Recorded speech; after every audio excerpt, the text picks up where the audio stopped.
So guys, I'm trying my best na magturo nito kasi ang hirap niya talaga explain guys. Naiintindihan ko si sir kung ba't siya nahihirapan. So, baka kasi kaya kayo nalilito kasi hindi pa kayo masyadong familiar kung paano mag-divide. So, ito, bibigyan ko kayo ng example. For example, pinapa-divide sa atin yung 15x raised to 6 divided by 3x raised to 2. So, paano to? Ang unang gagawin natin is, i-divide natin tong malaking number. So, 15 divided by 3 is equal to 5. Ayan lang guys. And then, tong x, kopyahin mo lang yung x. Tapos, itong dalawang maliit na numbers na to, ima-minus mo lang siya. So 6 minus 2 is equals to 4. Ayan na yung sagot guys. Para tandaan nyo lang, itong malaking numbers na to, i-divide mo. Itong x, kokopyahin mo.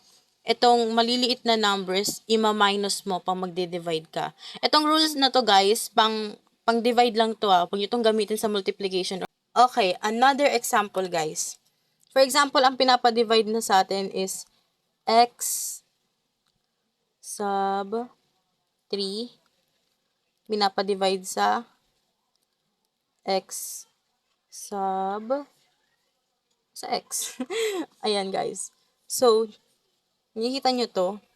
Kadalasan, kapag x to, may invisible na 1 dito, at may invisible na 1 dito. Pero, hindi yan pinapasulat ni sir, pero gusto kong malaman nyo na ganyan yung itsura talaga kapag may x. Ito naman, kadalasan may invisible 1 din dito. So, 1 divided by 1 is equal to 1. Pero hindi natin susulat. Kapag 1, automatic x na yan. Tapos ito, 3 minus 1 equals 2. So, ayan yung sagot. So, ang sagot kasi dito is 1. Invisible dapat yung 1. Hindi nyo dapat sinusulat yung 1. Tapos copy x, tapos 3 minus 1. Ganun lang siya, guys. So, I hope na magamit natin to sa pag-divide natin ng polynomials. Huwag kayo malito, guys. Hindi ito yung long division ng polynomials, pero ito yung kumbaga kung paano ka magde-divide ng isang term. Para hindi kayo malito mamaya. Now that naturo ko na sa inyo paano mag-divide ng isang term, pupunta na tayo sa paano mag-divide sa madaming terms. I think natatandaan nyo naman kung anong definition ng terms or dapat kong ilagay dito. So, ito muna tignan natin. Ang focus natin, laging isa, huwag kayong ma-overwhelm sa dami ng numbers na nandito. Ito lang tignan mo, yung pinakauna, tsaka ito. Laging yung una, yung titignan nyo. So, x sub 4 divided by x. So, katulad ng sinabi ko kanina guys, itong x is 1 lang siya. Basta, ang hirap explain. Basta, x sub 4 divided by x is equal to x sub 3. Paano ko nakuha yung x sub 3? Okay, in case na hindi nyo naiintindihan, puntahan ulit natin. So, kunyari, pinapa-divide tayo ng x sub 4 divided by x. So, may invisible na 1 dito. So, 1 divided by 1 is equal to 1. Pero hindi natin isusulat yon, automatic x. Tapos, 4 minus 1 equals to 3. So, yun ang nandito. So, ayan, next is, ito, x sub 3 times x. X sub 3 times x is equal to x sub 4. Kung ang divide, ganito, ang multiplication naman is ganito. Kunyari, times tayo ng x sub 3 multiplied by x. So, ganun din, may invisible na 1. Tapos, ito naman, sa halip na divide, ita-times natin siya. 1 times 1, hindi natin susulat, pero automatic x. Tapos 3 plus 1. So, 4. Ganito guys, pag division, pag magde-divide tayo, i-divide tong dalawa. Tapos, ima-minus to. Pero kapag multiplication, pag magta-times tayo, ita-times mo to, tas magpa-plus ka. Ganun lang yon. Parang magkabaliktad ang division at ang multiplication. Pag division, ang gagawin mo dito sa maliit na number is magma-minus ka. Pero kapag naman magmumultiply ka, pag multiplication, ang gagawin mo, magpa-plus ka. So, I hope naiintindihan nyo yan. Tinatry kong i-simplify, igawing simple yung pag-explain ko, parang i-detailed para talagang clear na clear sa inyong lahat. So, ayan. Pagkatapos mo siyang i-times dito, dito mo naman siya ita-times. So, 2 times x sub 3. Example ulit, guys. So, kunyari, pinapa-times ka ng 2 multiplied by x sub 3. Tandaan nyo, guys, pag x, laging may invisible na 0. Ngayon, itong dalawa, ita-times natin, itong malaki. So, 2 times 1 equals to 2. Copy x, kopyahin mo lang lagi si x. Tapos, dahil wala siyang exponent dito, kakopy lang natin yung 3. So, ito yung sagot. So, ilalagay na natin dito yung 2x3. Gawin siya plus. Ngayon, may nagtatanong kasi sa akin, nalilito din sila sa symbol na to. Ang susulat natin, plus. Kasi, positive to, positive din to. Pero meron rule na ginawa si sir. And ayokong pahirapan kayo, so isisimple ko yung explanation. Kapag positive to, magiging negative. Kapag positive to, magiging negative. Paano yan? So, pag dito lang sa baba, gumagana lang siya dito sa baba. Kapag positive, magiging negative. Pag negative, magiging positive. Basta babalik ta rin nyo yung sign niya, guys. Para dumali naman ang buhay natin, di ba? So, ayan. Pagkatas niyan, dahil parehas to, tapos magka-opposite sila ng sign, cancel. Pwede mo na siyang i-cancel. Tapos, wag kayong malilito dito, guys. Kahit positive ang sign nito, tandaan nyo na kapag positive, magiging negative. Kaya naglagay ako nito, kung nakikita nyo, guys. Teka lang. Sana nakikita nyo. Ayan. So, pag positive, magiging negative. So, kahit yan ang nakasulat, ang equation talaga na gagawin natin is positive 3x cube minus 2x cube. Ganyan ang itsura niya, guys. So, 3 minus 2. Bakit minus? Kasi magkaiba sila ng sign, tapos mas malaki tong sign na to. So, positive 1. Pero dahil 1, hindi na natin gagawin automatic x. Tapos, copy. Di ba nakakalito? Kasi ang daming gagawin. Yes. Kapag magpa-plus ka or minus, kokopyahin mo na lang kapag parehas sila. So, ang sagot dito is x cube. Anyways, guys, kung may hindi kayo naiintindihan, pwede nyo naman akong i-ask na mag-explain ng certain part doon sa gagawin kasi alam niyo na, guys, madali lang naman mag-video. It's just a video. Tapos next, dahil tapos yan, i-bring down natin to, ibababa natin to. Ngayon, eto naman, ang focus natin. Dito na tayo nakatingin. So, x cube divided by x. Ito na yung i-divide natin, guys. Hindi natin gagawin yung dito ka titingin. Dito ka lang titingin sa baba. Dito ka na lang titingin sa baba. Sa pinaka nandito, pinaka na sa start, tapos, dyan ka na lang titingin. So, x cube divided by x. I think by now, siguro sa dami ng example na binigay ko, siguro naiintindihan nyo na kung paano i-divide yan. Sabi ko ulit, x sub 3 divided by x is equal to x sub 2. GG. Mali pala. Mali, guys. Mali. Hindi. Yung positioning lang yung mali.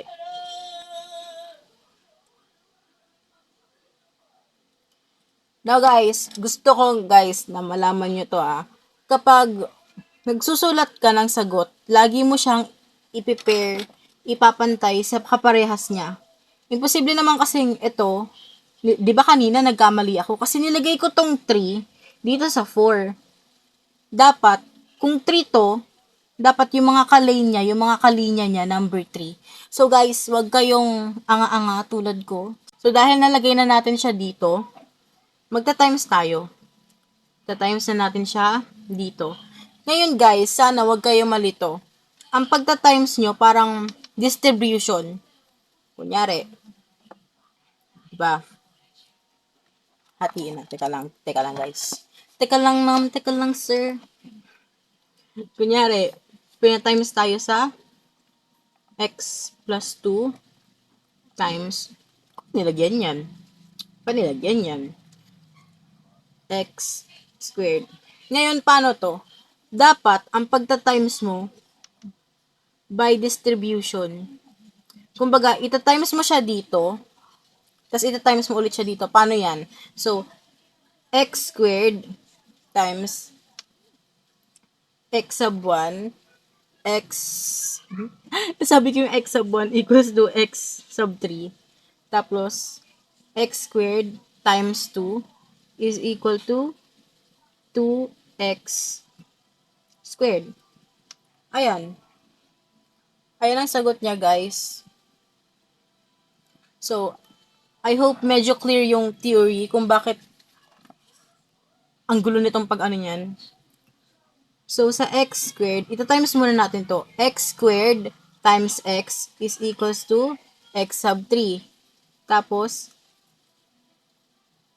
Tapos bringing down natin to. X sub 3. Ayan. Tapos, x squared times 2 is equals to positive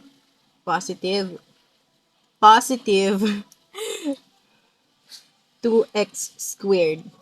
Ngayon, papalitan na ulit natin yung sign. Remember, guys, kung ano yung nandito sa pangalawa, siya lagi yung nagbabago yung sign. Ngayon, itong x cube, positive yan, pero magiging negative. Ito naman din, positive din siya, pero magiging negative. Ganun lang yun. So, dahil parehas to, tas magkabaliktad sila ng sign, cancel. Tapos, negative 4x squared, tapos negative 2x squared. Baka nalilito na kayo, sinasabi nyo, sweet, positive yan. No. Sabi ko nga sa inyo, kapag positive, magiging negative. Pag negative, magiging positive. So, ito, sinulat ko na guys, hindi nyo siguro nakikita, pero negative na yan. So, negative 4 plus negative 2 is equal to negative 6. I-copy mo lang yung x squared. Ganyan ang rule, guys, kapag nagpa-plus. Tapos, i-bring down mo si x. Sana all bini-bring down. Chart lang. Ngayon, hahanap ka na ng pwede mong i-divide dito. So, negative 6x squared divided by x. Ganyan lang lagi, guys. Kung ano yung nandito, i-divide mo siya dito, tapos ilalagay mo dito. Ganun lang. Kumbaga, 1 by 1. Parang divide lang siya, guys. Kung hindi nyo naiintindihan masyado, I recommend try kayo ng long division na numbers lang, walang terms, tapos aral-aralin nyo.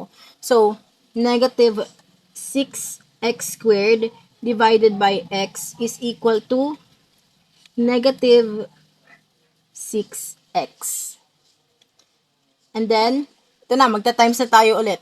Negative 6x times x is equal to negative 6x squared.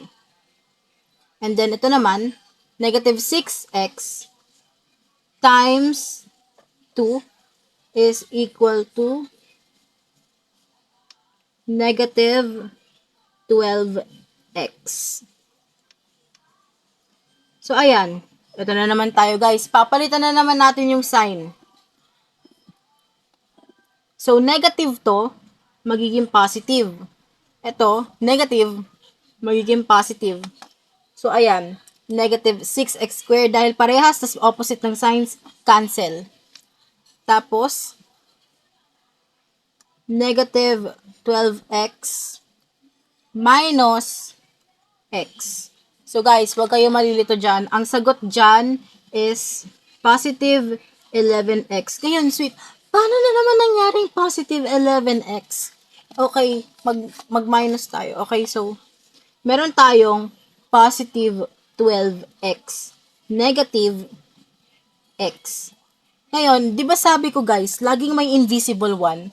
So, 12 minus 1. Pag x lang guys, may number 1 yan, hindi mo lang nakikita na red flag, charot lang.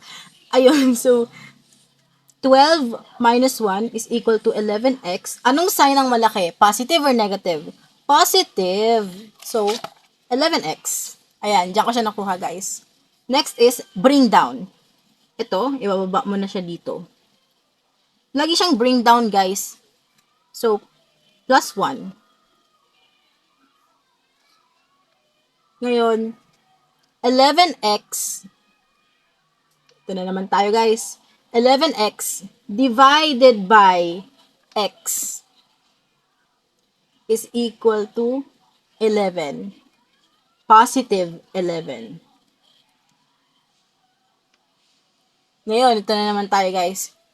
Positive 11 times x is equal to positive 11x.